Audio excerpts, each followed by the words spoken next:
Hello and welcome back to the Karma Stories podcast. I'm Rob and I hope you are having a wonderful day today. Today I have 4 stories for you from the Tales from Tech Support subreddit. Make sure to hit that follow button on whichever podcasting platform you enjoy the most. If you're on YouTube, hit that subscribe button and drop a like on the video or else I'm gonna eat all your cookies. Heh nom. Alright, on to today's tech support stories. Let's get our nerd on. This story comes to us from Old Class 1259. That's not what I asked. A memory of a call supporting staff remotely during lockdown. Aside from generic daily basic hardware login stuff, 90% of all of our work from home specific tickets fit into 3 issues: VPN, network stability, and microphone. So we had an informal troubleshooting script put together pretty quickly once the dust settled on the new normal. We even ended up with a work-from-home specific troubleshooting questionnaire, which I was reasonably successful at enforcing, saying don't even raise a ticket until you have this completed to include. Most communication was handled over Teams chat. One manager messaged me to ask me to call a user directly, a red flag in itself, but also the way they phrased the request raised further suspicions. They did provide a bit of background and some ticket history, ringing ever more alarm bells. The culture here does not encourage information sharing or an appreciation of detail. So while grateful for the chance to prepare, I'm on high alert. Hi, I hear you're having issues with your VPN. Hi, yeah, it's not connecting and it hasn't worked in months and it all started with making a weird noise and it won't turn on and it says connection failed. My god, it's like talking to a human lobotomy pick. Obviously, I'm not going to subject your readers to the same invasive brain procedure I endured.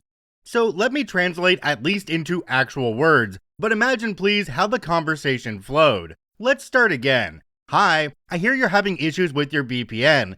Hi, yeah, it's not connecting. It hasn't worked in months. It all started with making that weird noise and it won't turn on and it says connection failed. I interrupt this stream of consciousness and understand why so much backstory had been passed to me in advance. Yes, I was able to check your ticket history. I understand you had a PC that didn't boot up and the fan was spinning up. I see we replaced this computer several months ago, so this new computer is having issues with the VPN? Yeah, but that's when it started with the noise and it won't turn on. Yeah, the last one, and now it's saying connection failed, and so your new computer does power on? It says connection failed and I can't get any work done.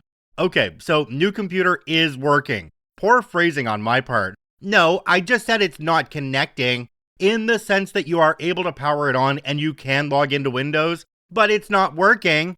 You mentioned the power issues with the old computer. I'm just trying to clarify you don't have the same problem with the new computer. It was rare, but we did have replacement PCs sent out that also failed on arrival, so I wasn't being unnecessarily pedantic. It's not connecting, but you don't have the power and noise problem with the new computer. I'll spare you a few repetitions of this. This story is long and enraging enough without an exact transcript. The user and I do manage to clarify that her new computer powers on, boots, logs into Windows, and yet, so you should have been sent a questionnaire for troubleshooting. None of that worked. It wasn't just a set of instructions, there were questions. I need the answers to those to investigate your issue. It says not connecting. One of those questions asks what the error message says, yes. There are others I need you to answer, like which ISP are you with? What's an ISP? Internet service provider? What? Which company are you with for the internet? That shouldn't have anything to do with it. We have a list of 4 providers that cause issues with our VPN. Which one are you with? This company, but I don't see what... Okay, that's not one of the problematic suppliers, so moving on.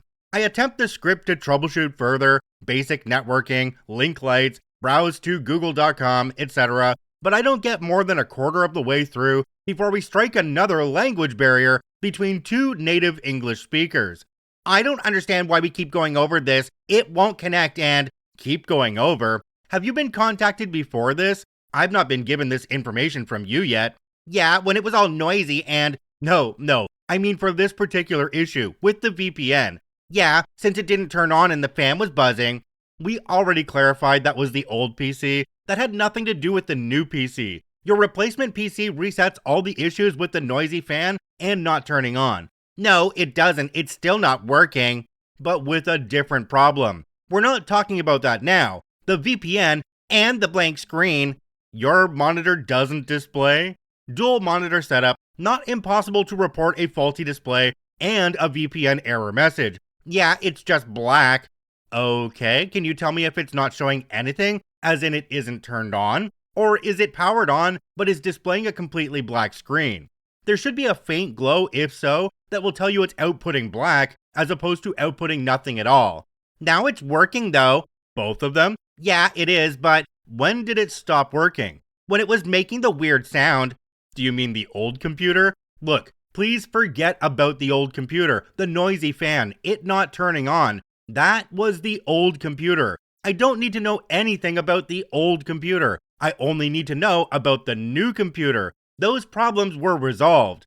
It's not resolved. I'm still having problems. Different problems, which I'm trying to help you with. No, you're not. You're not listening to a word I'm saying, and you keep interrupting me. I'm afraid I must interrupt you, yes. I empathize with your historic problems and your continuing issues preventing you from working, but I'm here to help you with the error you have now. Nothing else. Please, let's move on. Your VPN must have worked at least once, or the computer wouldn't have been able to accept your password to log into Windows. Now you have this no connection error. When did it start? With the noisy fan? No. Not the noise, not the fan, not the old computer. When did you first see the error message? I keep trying to tell you, but you won't listen to me. You're not giving me the relevant information I need to fix this for you. Please stop telling me your entire personal experience with IT faults. I need you to give me the information I'm asking for specifically. Bringing up the resolved problems is just confusing the matter. Nothing has been resolved. The PC doesn't turn on, the screen is blank, and it makes a weird noise, and it says connection failed, and I consider interrupting again, but I accept now that this is not an IT issue, and beyond my scope. I'm bilingual, my other language has no direct parallel with the future tense in the English language. I hear some languages lack tenses completely, and I'm fascinated by the concepts of grammar and conceptualization of the passage of time in such cultures. But that is a private interest, not one that pays bills. I'm not here to teach anyone how to describe the past, present, and future when your name indicates you have privilege of learning English as a first language, and I did not. I let her ramble on while I gather myself. We're not going to be able to move forward with this if you don't listen to my questions and answer them. I don't think you're able to help me. Yes, I agree. I won't be able to support you. I'll feed back to your line manager the issues we're having here, and I'm sure they'll be in contact with you on the next steps. Hangs up. I messaged the line manager with a reserved, professional outline of the situation. They messaged back immediately. Are you available for a call? Still keeping myself very neutral, we discussed the call in more detail. But it's enough for line manager.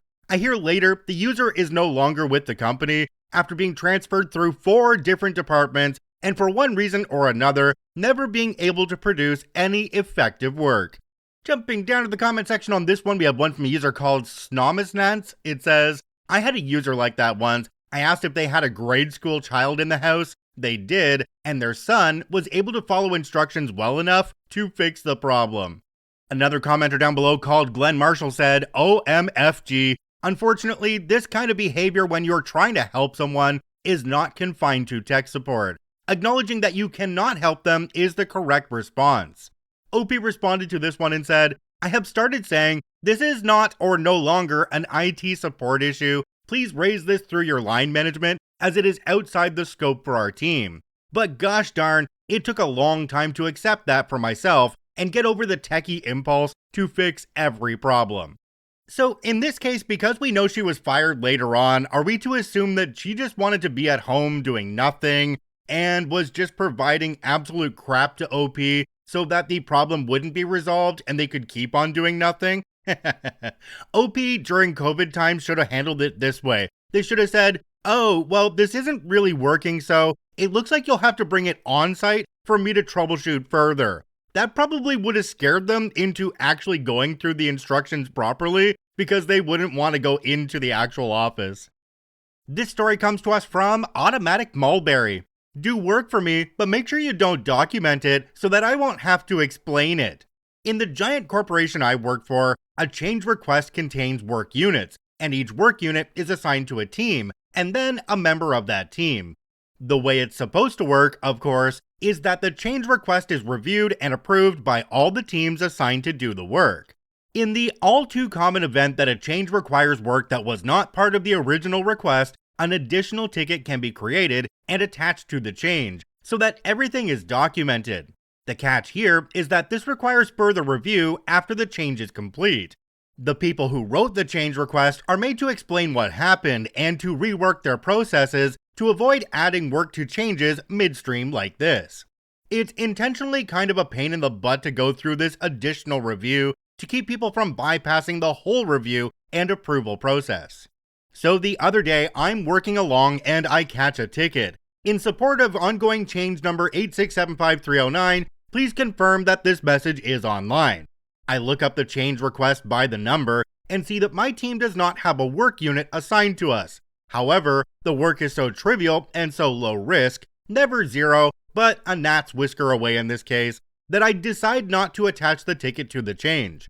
I check the machine, see that it's up and happy, report that fact, and close the ticket. Done and dusted, or so I thought. However, the ticketing system has been abused like this before, so there is apparently a filter that looks for change numbers in the ticket text and automatically attaches them to the reference changes.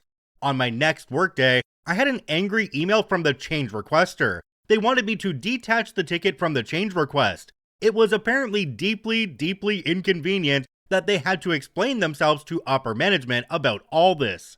Of course, they copied my boss and his boss and his boss, which runs me right out of political space to do as they ask. They've just told my senior boss that the policy was followed, so I can't possibly now break policy. I replied, sorry, I didn't attach the ticket to the change request, an automated process did, because you wrote in support of ongoing change number 8675309 in the ticket. And anyway, that's how the policy works. If this is work related to your change, then it has to be documented as such.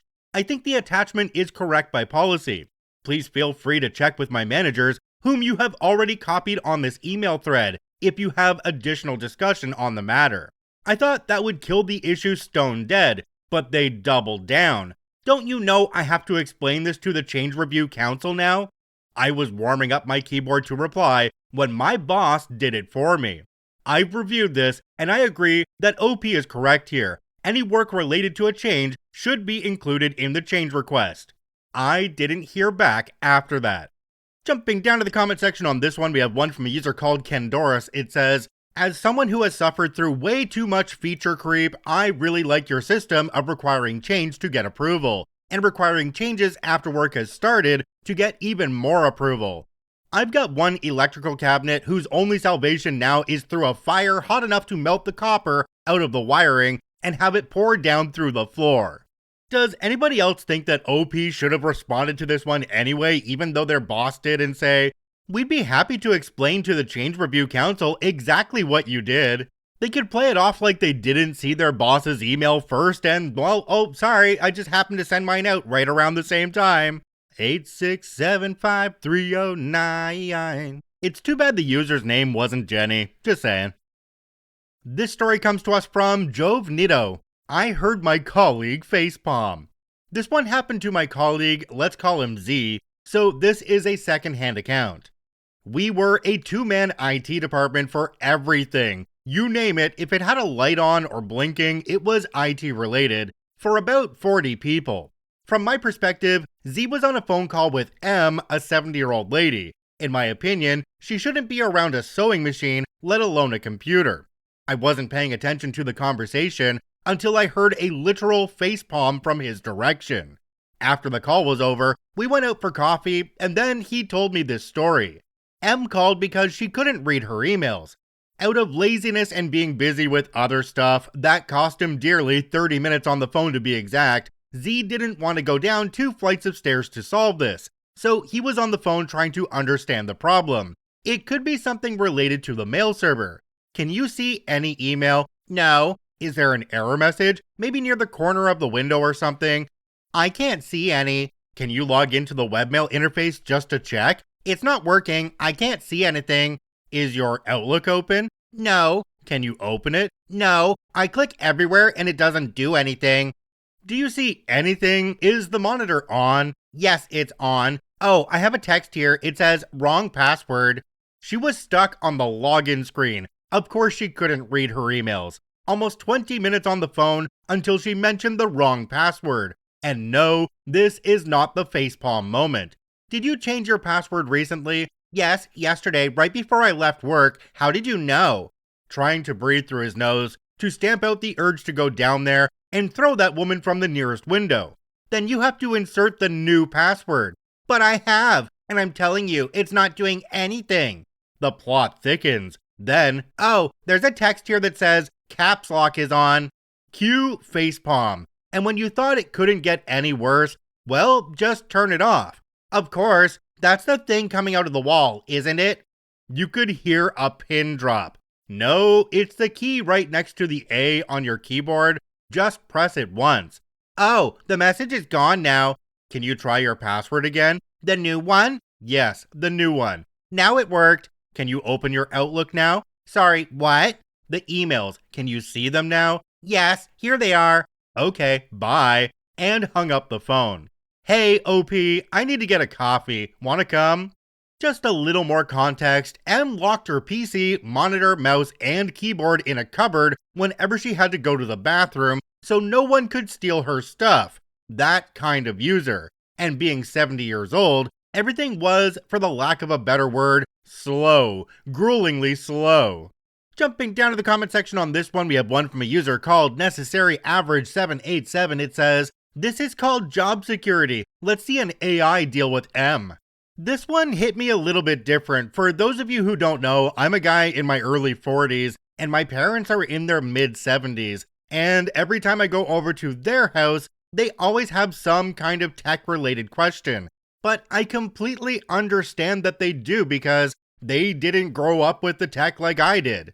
So I know that running support for people who are older and may not grasp the technology can be a bit frustrating at times, but you know what? We're all going to be old someday, and we just might need some younger person to help us through something tech-related ourselves. I say, treat other people as you want to be treated.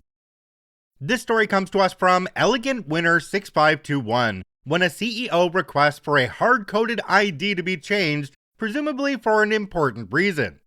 I had a request in from company CEO to change a fundamental database 2-letter ID to match another analysis field ID. Example, in one table, a thing has the ID of CE, and the corresponding analysis ID in another table has the ID of CD. I understand that request in principle. You'd ideally want these to line up so that you can easily align reporting metrics and keep things generally tidy and easy to follow. In foresight, this would have been a very sensible approach to naming conventions. Here's the problem. These IDs are literally 20 years old at this point. We're talking a company with maybe 15 branches in different locations, hundreds of staff, terabytes of data going back decades, millions or tens of millions of records. It predates several company mergers. It affects reporting, automations, validations, all sorts of things. And the reason this ID is a comical 2 letters is because it's basically one of the most fundamental things you would set up in this system before you had any data. The other thing is that this is quite easily solved with sensible coding anyway. The IDs don't need to match, however much you might want them to visually.